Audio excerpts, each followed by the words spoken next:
Now, what is the FDA-approved treatments in the first line for small cell lung cancer? There's 2 FDA-approved treatments in extensive stage. So this is quote-unquote metastatic small cell lung cancer. The 2 FDA-approved treatments are based on 2 clinical trials. One is Empower 133, which was comparing atezolizumab with carboplatin etoposide versus placebo carboplatin etoposide. As you see on the left, in the survival curve, there was an overall survival benefit where the median overall survival changed from 10.3 in the control arm to 12.3 in the experimental arm. And another important thing to highlight is at the 60-month mark, which is 5 years, around 12% of patients, which is the blue line here, were still alive in the experimental arm. 12% may not seem a whole lot, but for small cell lung cancer, it is a decent number that I would imagine, based on previous studies where we did not have immunotherapy, these patients did not survive as long. So yes, it's a small step, as I mentioned, but hopefully, as we try to understand which patients respond and why they respond, this is an important step in the right direction. The second study is the Caspian trial, which was durvalumab, which is another checkpoint inhibitor plus platinum etoposide versus etoposide platinum, the experimental arm.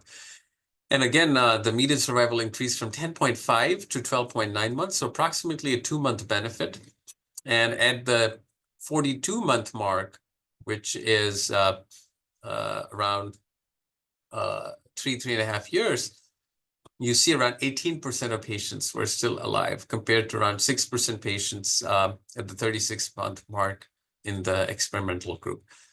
So the important thing to understand here is the benefit is approximately 2 to 2.5 months, and the 3 to 5 year survival is around 15 to 18% or 12 to 18%.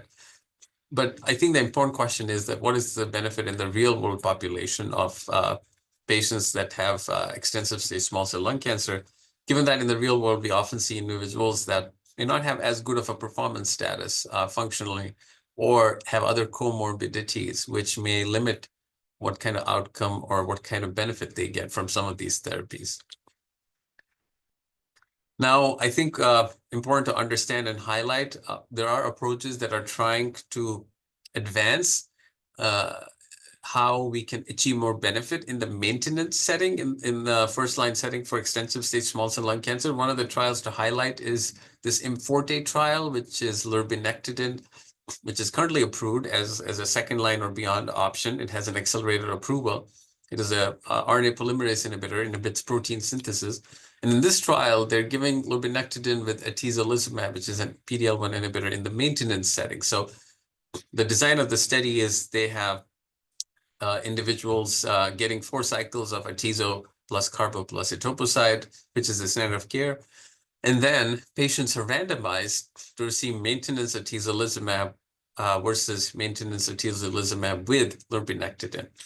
And we have press release from October 2024 where they did announce that there was a potential improvement in survival in the combination in the first-line setting, but we don't have the data for this currently. And mechanistically, there have been some recent studies showing that lurbinectedin can induce damage to the DNA, can cause inflammatory signaling, which is why combination might benefit with checkpoint inhibitor therapy.